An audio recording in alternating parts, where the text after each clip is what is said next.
पर सर जैसे कोई कुछ खा रहा है और वो दे बाथरूम तो जा ही रहा है ना इंसान, तो वो तो निकल ही रहा है, तो ये फंस क्या रही है चीज? तो तो बेसिकली चीज़ जो है, अगर आप ब्रेकफास्ट लंच डिनर इसको अगर जोड़ेंगे, एक खाना हमारा बॉडी से पूरा निकलने में कम से कम 24 घंटा लगता है।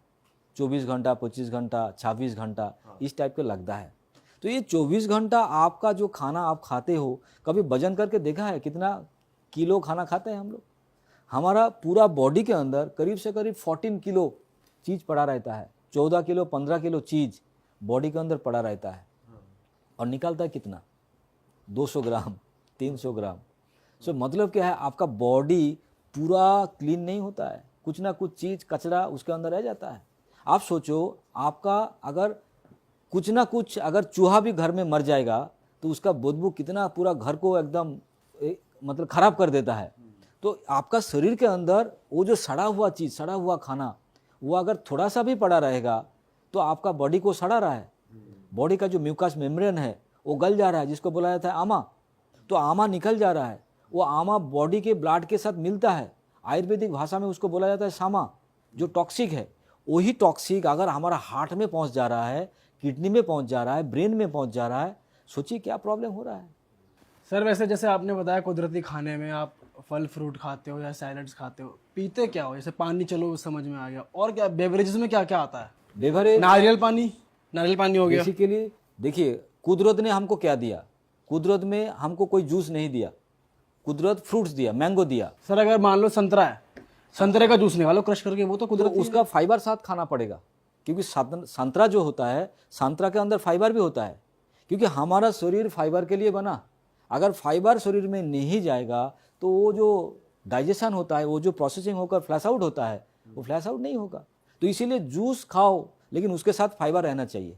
सर आप और क्या क्या पीते हो? और तो बेसिकली नारियल पानी, तो उसके साथ फाइबर तो नहीं होता है, नारियल पानी पी सकते हो क्योंकि वो बहुत अच्छा हमारे शरीर के मिनरल्स देता है। ठीक है। इसके साथ साथ जितने सारे फ्रूट्स है वो फाइबर के साथ खाओ। अगर आपको दूध पीना है तो आलमंड का मिल्क पियो, बादाम का मिल्क पियो, नॉर्मल नारियल का मिल्क गाय पियो। भैंस के दूध में क्या बेसिकली गाय भैंस का जो मिल्क है, अब अगर मिल्क का साइंस को देखोगे तो पता चल जाएगा। हमारा मिल्क मतलब मैमेल जो होता है, जिसका बच्चा होता है जिस प्राणी का, उसका माँ का दूध मिलता है। तो वो दूध कितने टाइम रहता है? ज़्यादा से ज़्यादा 2 साल। हम भी हमारा माँ का जो दूध पिया है ज़्यादा से ज़्यादा 1.5-2 साल, इसके बाद कहाँ? हम तो कुदरत का खाना खा रहा है। तो जितने सारा कुत्ता होता है, बकरी होता है, लायन होता है, टाइगर होता है, इसका माँ भी दूध देता है वही 1 साल 2 साल, इसके बाद खत्म। तो अगर कुदरत ने आपको नहीं दिया तो आप जबरदस्ती क्यों इधर से उधर से ले रहे हो? लोग बोलता है नहीं भैंस का दूध अच्छा नहीं है, गाय का दूध अच्छा है। भाई भैंस गाय जो भी बोलो, वो एनिमल प्रोटीन है।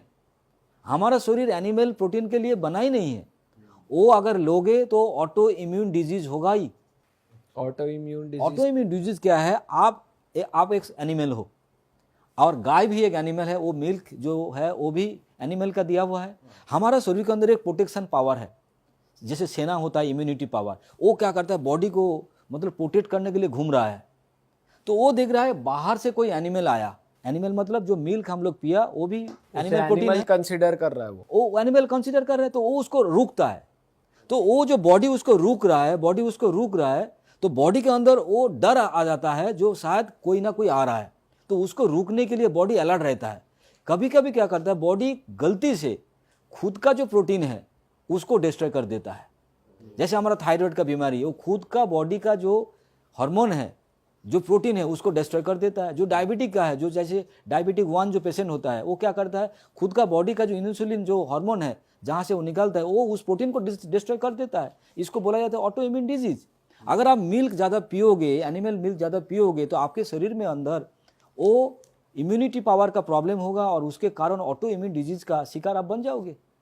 सर वैसे अगर देखा जाए, जो हमारे दादा परदादा उनका टाइम था, तो वो लोग भी 100-100 साल उनकी उम्र रहती थी। हट्टे कट्टे दूध दही खाते थे, खूब दूध पिया उन्होंने, खाना भी प्रोसेस्ड खाते थे और नेचुरली बीमार भी कम पड़ते थे, ऐसा हमने सुना है। पर आज के टाइम पे कह सकते हैं कि मतलब प्रोसेस्ड फूड तो चलो तब भी था, अब भी है, मैं ज़्यादा टाइम पुराने की बात नहीं कर रहा, पर हवा पानी और मिलावट की वजह से ऐसा कह सकते हैं कि बीमार हो रहे हैं, क्योंकि अब तो नेचुरल चीज़ों में भी इंजेक्शंस और ये सब हो रहे हैं, दूध दही घी भी नेचुरल नहीं रहा, तो इसको कह सकते हैं बीमार होने का रीज़न? नहीं, ये क्वेश्चन जो है बहुत बढ़िया क्वेश्चन किया। काफ़ी सारे लोग आकर हमको भी पूछते हैं, सर हम पहले तो हमारा दादा परदादा इस तरीके का खाना खा रहे थे, उनका प्रॉब्लम नहीं हो रहा है तो हमारा प्रॉब्लम क्यों हो रहा है, तो आप क्यों बोल रहे हो अभी ऐसा ऐसा करना चाहिए। देखो, दोनों टाइम का जो ज़माना है, पहले का टाइम क्या था, जो खाना हम लोग खाते थे उसके अंदर भी टॉक्सिन जा रहा था गलती से, लेकिन वो टॉक्सिन बॉडी से बाहर चला जाता था हमारा बॉडी का एक्टिविटी से।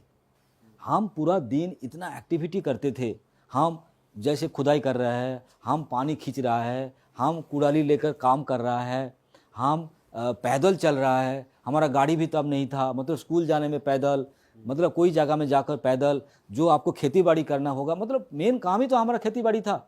अभी हम इंजीनियर बन गया, अभी हम लोग मतलब काफ़ी सारा ऐसे काम बन गया, जो हम लोग बैंक में बैठा है, आईटी में कंप्यूटर लेकर बैठा है, तो हमारा बॉडी का ऑर्गन काम नहीं कर रहा है, हमारा हाथ काम कर रहा है, दिमाग काम कर रहा है, लेकिन खाना हम क्या खा रहा है, ज़्यादा कैलोरी खाना।